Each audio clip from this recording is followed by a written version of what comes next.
Now, Dale, how much does Tony back up? How much does he try to back out and not let DJ or not let Earnhardt Jr.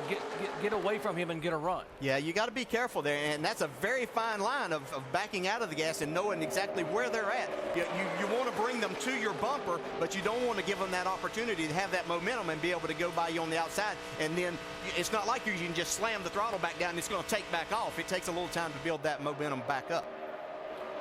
Tony Stewart set on the pole at Daytona in the season opener and led 46 laps to take the victory. It's the same car, the 20 car, the car behind him, the 5 car is the one that Casey Mears led the most laps here a year ago. It is a great Talladega car that Earnhardt Jr. is in.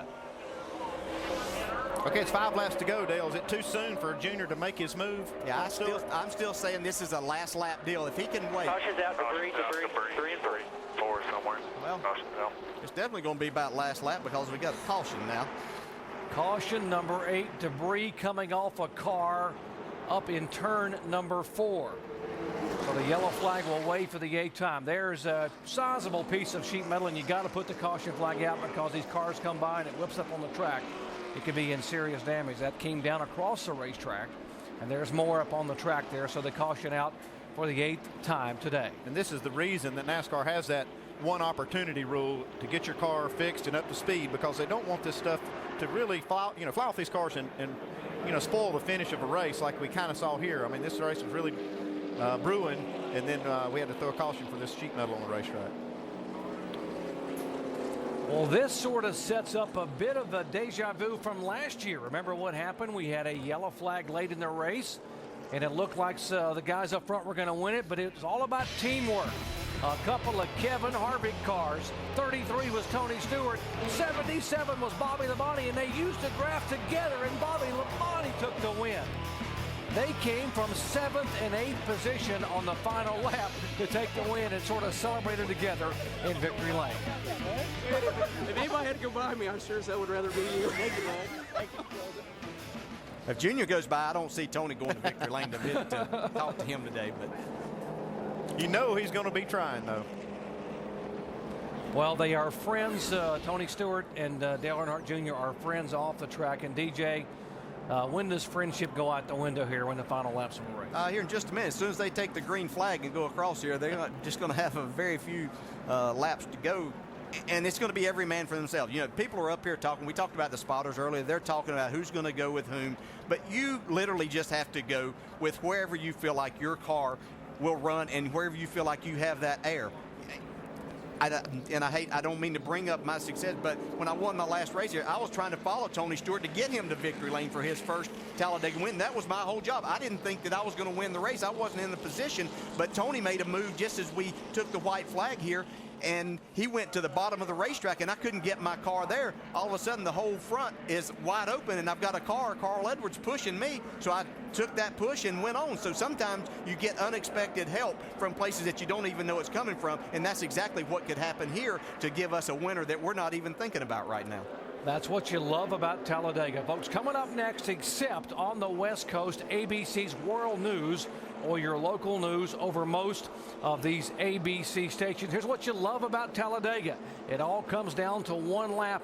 Hold on, folks. Let's check in with Mike in the pits. And, Doc, it's the best of times. It's the worst of times for the 20 team. Of course, they're out front with a dominant race car, but you've got really the king of this racetrack right behind you. What's this like for you in these closing laps? This is real nerve-wracking. We're real happy with our Old Spice Toyota Camry. But, man, we got Dale Earnhardt Jr. behind us, so we got 3 laps to go. Anything can happen. Regardless, we're real proud of this race team. We're real proud of everyone back at the shop that builds these fast race cars, and real proud of everyone on pit road. They did a great job today, so we'll see. We'll watch the race just like everybody else. It's times like this when you ask your driver to pull out all his tricks out of the toolbox. What are you telling Tony?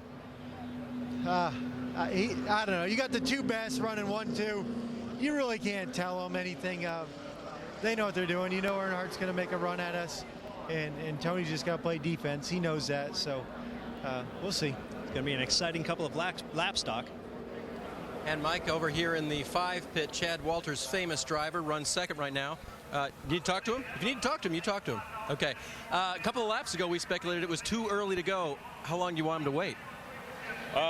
You know, that right now I think it's a classic case of Dale versus Goliath. It's hard to beat them Toyotas, and but if there's a man out there that can do it, it's the man. That's Dale Jr. and that Delphi Chevy. So he knows what he's doing. He's proved it 100 times. They're good friends. They work together, and I'm sure they're having more fun out there than I am standing here right now. So Dale versus a Goliath, guys. What do you think of that? Wow, I tell you, if it happens, you won't have to watch it. You can close your eyes. You can hear it because the Junior Nation will let you know if Dale Earnhardt Jr. can make it work. Now, what about strategy on the restart? Let's listen in to Tony Stewart's radio. God, we ought to be in good shape with all these cautions, shouldn't we? Oh, we got plenty of fuel to make it. I just don't want us to stumble on the restart. Keep fuel in that little fuel cell pickup bladder, you know what I mean? Yeah, I'm with you.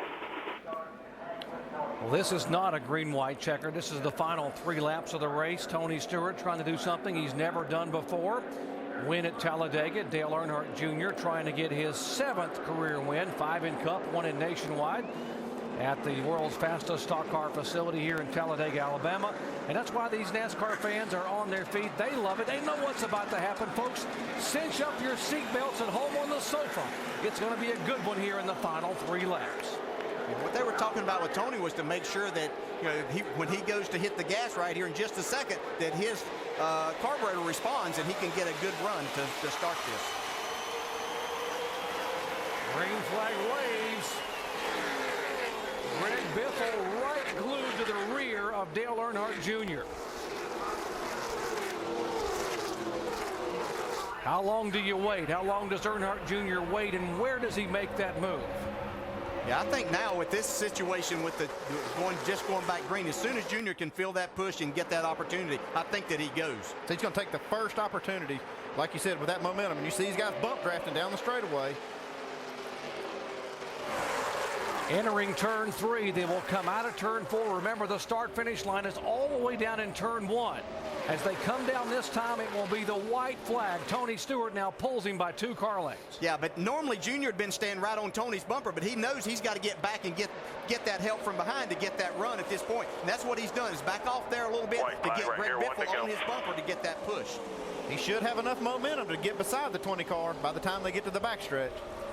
He's backed off to get some help in the draft, but they're now scattering 2 wide behind him. Here he comes out of turn 2. Did he get enough momentum? Can he get enough momentum? Here they come. Here he comes on the outside. Listen to this crowd as Dale Earnhardt Jr. runs door to door with Tony Stewart. Can he stay there? Well, they both got help now, so that didn't work in Junior's favor. Check out Leffler on the outside. You're still clear. They were 3 wide. Now they're 4 wide. Back for 8th position. Start-finish line is all the way down in turn 1. Will they have a shot? Tony Stewart trying to hold on. David Stremme trying to stay in 2nd spot. Here they come. Boys, we won at Talladega. Stewart takes the win at Talladega for the very first time in his career.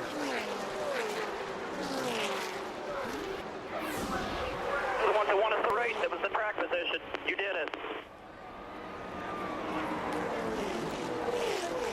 Boy, Tony Stewart had a strong race car. Boy, he had a strong car, and Junior made the move and had the momentum, but as soon as he got out there, Biffle jumped away from him, and he didn't have that didn't have the push anymore. Yeah, I really felt like Biffle was going to decide who was going to be the winner there, and he didn't go with Junior when Junior thought he was, and kind of gave it to Tony. Great job with this 20 team. Yeah, Mike standing by with crew chief Dave Rogers. And for the 2nd straight week, Dave Rogers, crew chief's a winning race car. But, man, that was close. What were you thinking when Junior pulled up alongside and really put his nose out front? Here we go. You know, you want to be leading, but it's tough to be leading. You know they're going to gang up on you. Got to take a minute to let my heart settle down here a little bit. Hey, I want to thank Mark Ronquist back at the shop, TRD Motors. You know, Mark's building these TRD motors for us, and they got a lot of power. Mike Bright, Reggie Tucker, all them guys that built this body.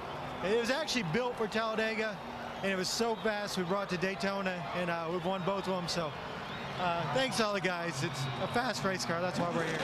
Great at restrictor plate track so far this year, but you see the burnout down there in front of you. You know this is Tony's first win here in Talladega. How big is this for you and for this team, and especially your driver, his first win here? that motor is junk right now because he's killing the rev chip, but it's really big. You know, Tony and I and Zippy worked together for a lot of years, and anytime we get Tony in the car and we can have success with him, it's special. But to come here at Talladega, it's the first time that a car from the front row won. It's the first time Tony won. It's another 2 in a row for us, so I don't know. It's special. I don't know how to tell you. Well, Doc, the streak for Kyle Busch has come to an end, but the Joe Gibbs racing streak continues.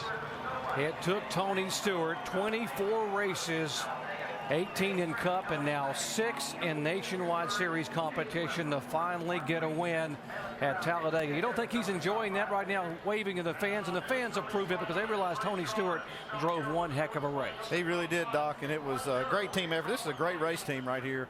They've done such a great job all year long. Capped it off with the win at Talladega.